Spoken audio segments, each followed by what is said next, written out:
Hello and welcome to On Watch by MarketWatch. I'm Jeremy Owens. It's a critical week for the U.S. economy, with a Federal Reserve meeting, earnings from all the big tech players, and a fresh jobs report arriving during a perceived slowdown for the economy. But here's the thing, the economy's been pretty strong, all because of us. Americans are still spending, even as the job market has slowed and inflation has continued to batter us. And that's really because we have to. The financial demands of the summer, especially on families, have not ceased. With back-to-school season upon us, parents are expected to spend hundreds of dollars per kid on top of all the summer vacation and camp payouts they've already spent. So that's what we're going to talk about today, what the economic data tells us about the strength of the American consumer and how families are dealing with the spending pressures of summer. Plus, we'll tell you what you should be looking for from all the news hitting this week. First, let's talk about the economy. If there's one thing that MarketWatch reporter Jeffrey Bartash has tried to drum into my head since we worked together, it's to never bet against the American consumer. But my faith was tested last quarter when Starbucks and McDonald's executives said that customers were starting to cut back in the face of withering inflation. But maybe that's not actually a widespread problem. The McDonald's CEO said again this week that customers are staying away because of price increases, but economic data shows they may just be spending it elsewhere. Jeffrey appears to be right again. Retail sales numbers showed increased spending that outpaced inflation in the spring and summer so far. A recent report on U.S. gross domestic product also went against any talk of a drastic economic slowdown during the summer months, thanks to spending on vacations and eating out. But that doesn't mean that American consumers are happy about their spending. Inflation has caused us to mostly get the same stuff as last year and the year before that, but pay a lot more for it.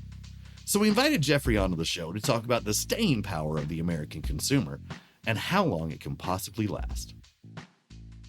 So Jeff, what is the state of the consumer right now? We heard from some CEOs last quarter that they saw consumers pulling back, cutting out some of their spending. What is the data from the government kind of shown us? What is the state of the American consumer right now?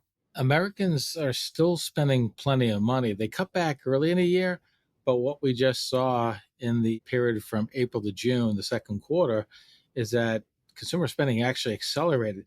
People spend more on clothes, on furniture, on recreational goods, and those are things you buy when you're feeling pretty good. So that bodes well for the school shopping season. And of course, we're likely to see an increase in spending in July as well because of the big sales from Amazon Prime Day and other companies that try to keep up with that. So things are looking pretty good overall. Yeah, and Jeffrey, you mentioned back to school shopping there. Let's talk about how important that is to the economy, no matter how much it may annoy me that I now have to spend this much on clothes and shoes for my kid. This is something that the economy really counts on and that economic data kind of counts in, right? Well, consumers account for about 70% of everything that goes on in the economy. So they are the main engine of the economy. They're the ones who keep the economy growing and keep us out of recession. And when you see a good amount of spending in the back-to-school season, it's usually a prelude to a pretty good Christmas shopping season. And that bodes well for the economy in the second half of the year.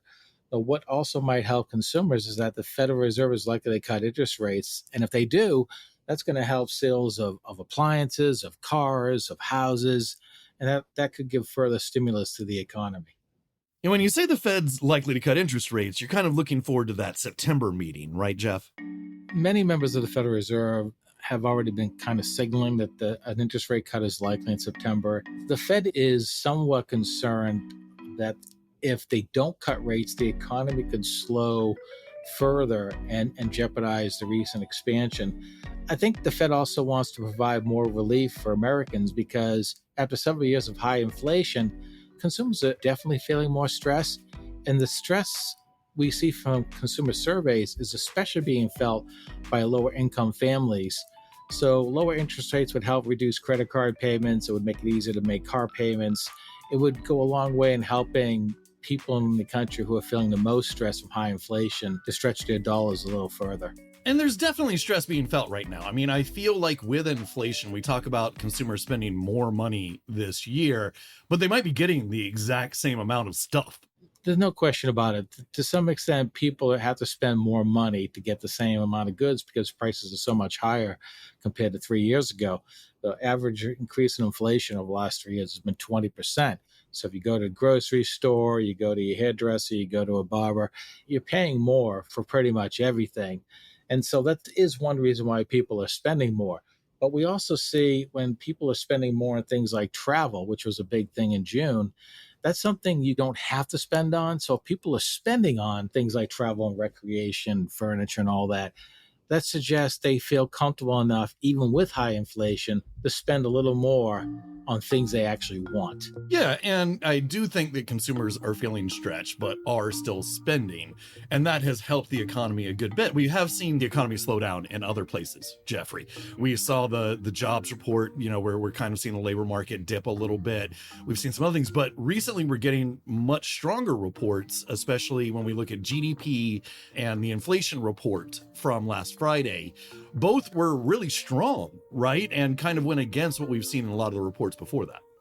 It's puzzling to some economists. The expectation was that the persistent and lingering inflation and high interest rates were going to slow the economy a lot more than has been the case. And part of the reason why the economy probably hasn't slowed as much is the unemployment rate is still near historical lows.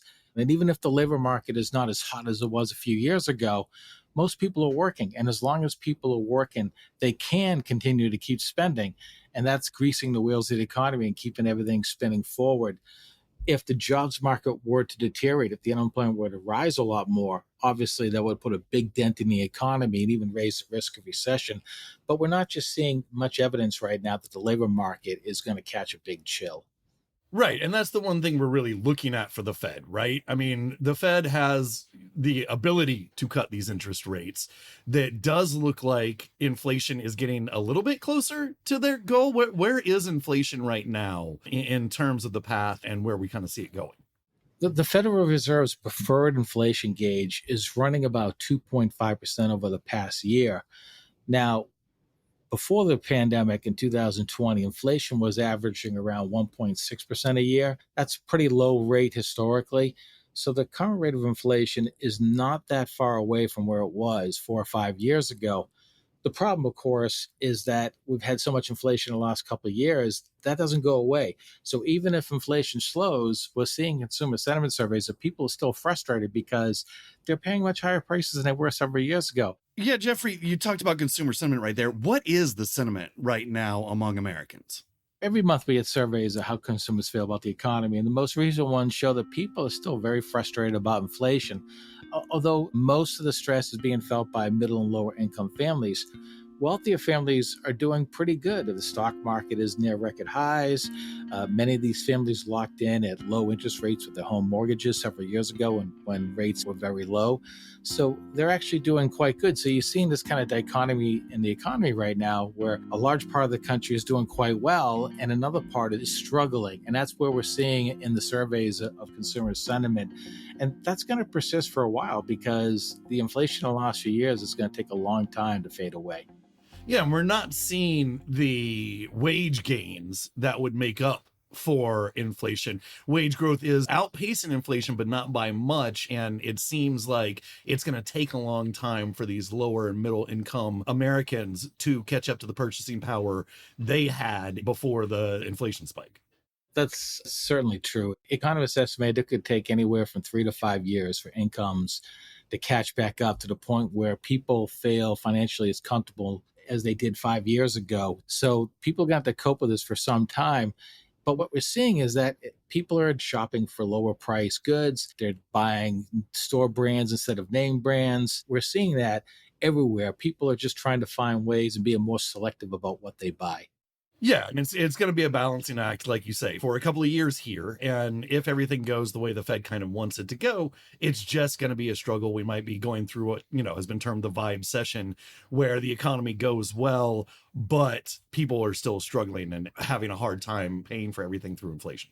Yeah, no one's immune from this. And even like someone like me, I do okay, but I make my lunch every day. It's like I go to a store nearby and I see what the prices people are charging. I don't want to pay these prices.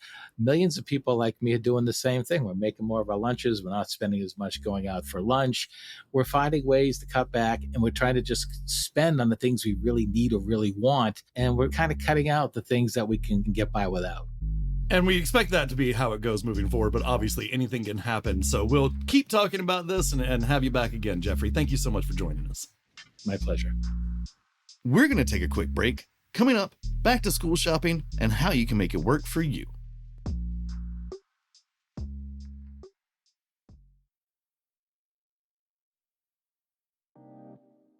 Welcome back to On Watch by MarketWatch. Before the break, we talked with Jeffrey Bartash.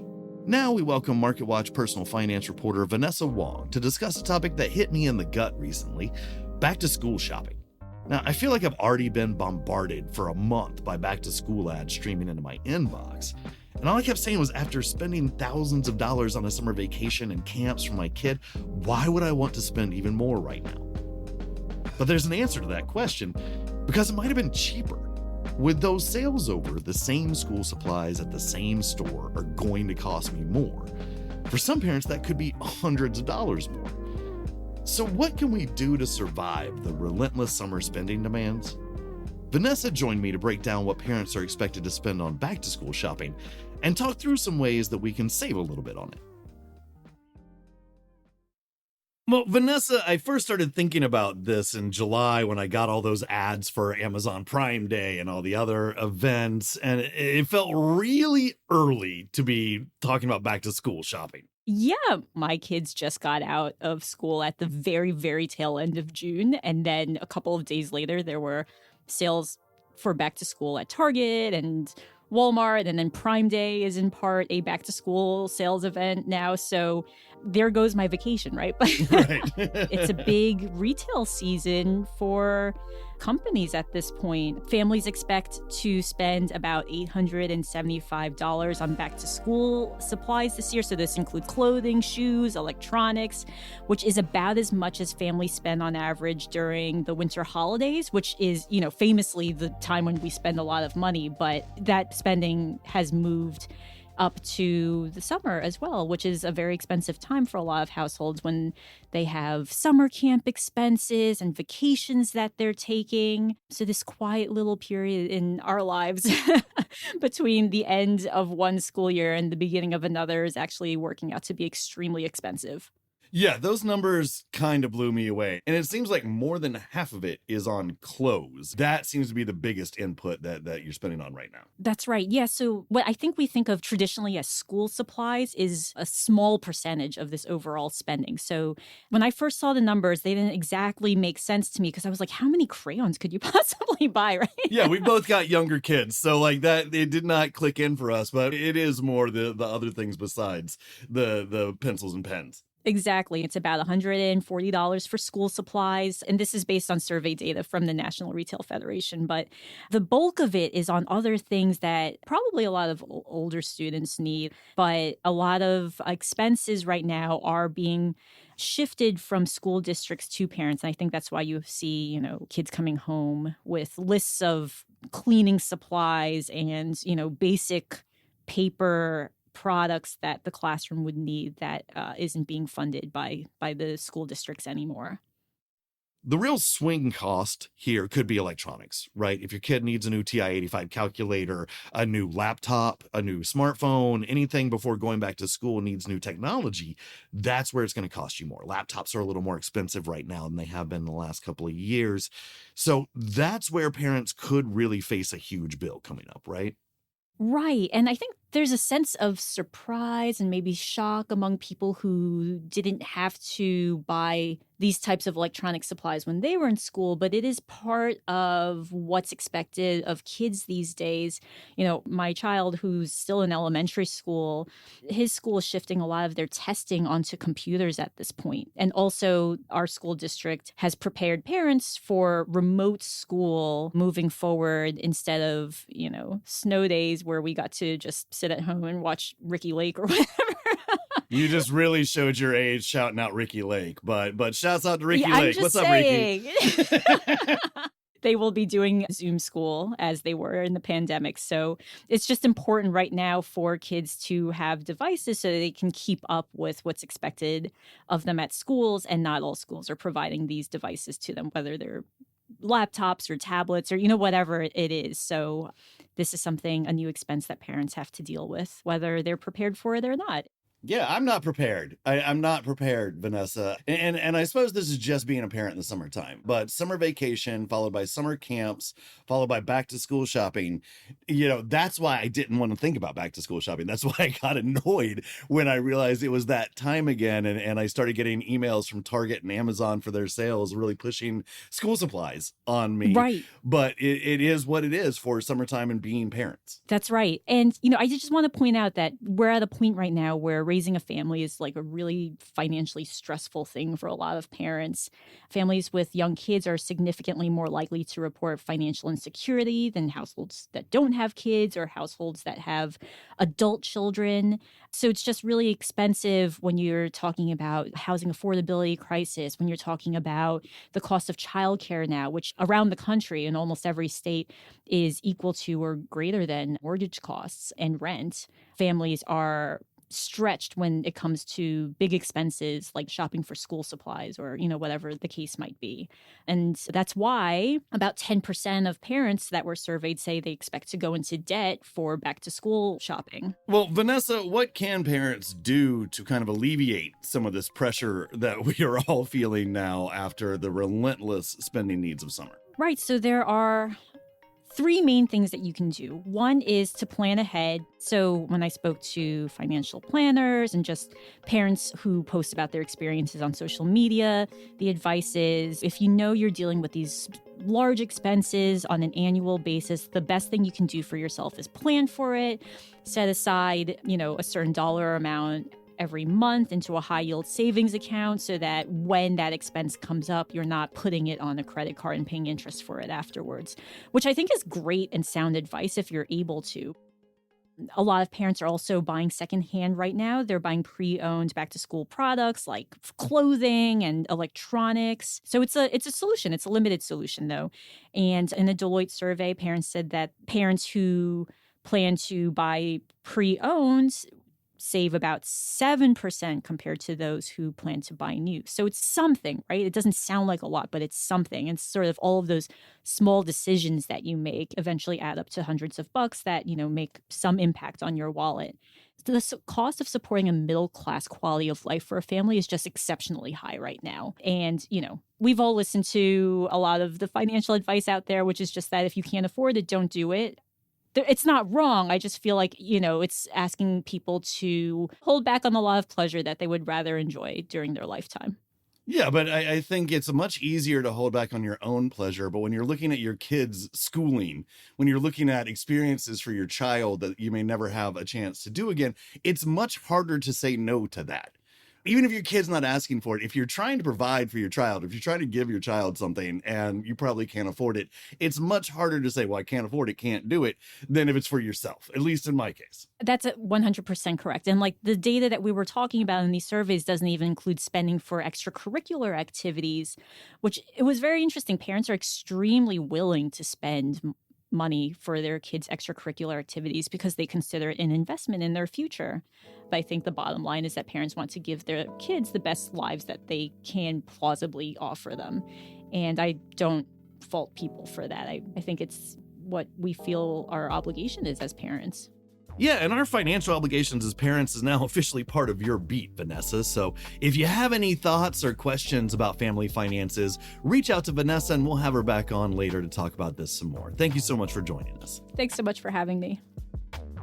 Before we go, it's time for What We Are Watching, a look at the news you need to know for the rest of the week and beyond.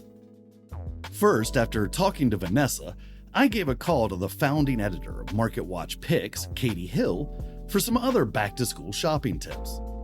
She suggested looking out for sales tax holidays in your state. The Federation of Tax Administrators has a list of participating states on their website, taxadmin.org. She also mentioned taking advantage of price matching offers from major retailers and said if your kid can wait a bit for new clothes, sales over the Labor Day or especially the Columbus Day holidays may offer better deals. After the Federal Reserve meeting this week, the message was exactly what we talked about on previous episodes of this show. Jobs may be matching or exceeding inflation in importance for the Fed coming up. Officials toned down their language on inflation while highlighting their dual mandate to protect the job market while managing pricing pressures. The read-through on that is if the job market continues to soften, the Fed would likely act to cut interest rates even if inflation hasn't hit their 2% target. The next jobs report is Friday, so make sure to keep an eye on it. The biggest earnings report so far this season was more about promises for AI in the future than performance right now. Microsoft disappointed with cloud and software growth, but executives promised that growth would improve in the second half of the year thanks to AI. Big after-hours stock declines were tempered by that optimism, but how much longer will Wall Street believe these promises from big tech as executives spend billions on their AI efforts? Well, we'll talk more about that next week.